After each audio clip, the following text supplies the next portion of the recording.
Master Aircrew Andy Leonard has been with 84 Squadron in Cyprus for the past 18 months. He's a winchman and trained search and rescue paramedic. But 19 years ago, when he started out in the RAF, his career was very different. I joined as an RAF policeman, did that for a few years, and then joined the mountain rescue at part-time. Decided that I was sick to death of walking back down the hills and looking at the yellow helicopter. I wanted a life as a winchman, so applied to become aircrew, went through the training and then became a search and rescue winchman at Chivner in 2000. And from there I've worked at search and rescue around the UK and then finally out to 84 Squadron 18 months ago.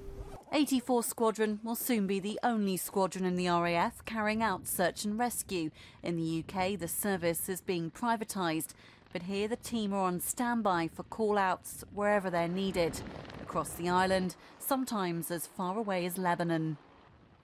So as part of a 3-man crew here during the day and a 4-man crew at night, my job as the winchman would be, first of all, ask what are we going to, what are the injuries if we've picked up any, and then make sure that I've got the right equipment to deal with that. Obviously you're not told all the information, sometimes you have to take as much as you can and then hope that you've got the right equipment with you. As you can see, the Griffin here is not as large as a Sea King or other helicopters, so we've got to be careful of how much we put in it, otherwise we'll be too heavy to lift in the hot and high conditions that we face out here. As winchman, I'm the bloke going down on the wire, and holding a paramedic qualification means I can just give that bit better treatment to the casualties. I had a soldier with a broken ankle last year, which, although painful, it wasn't that serious. But in the UK, obviously, over the 15 years, I've had quite a lot of jobs. I also did a tour on MERT in Afghanistan in 2011, so I've seen enough trauma there. 84 Squadron is a small team. Just 15 aircrew work here flying the Griffin, and their tasks are varied.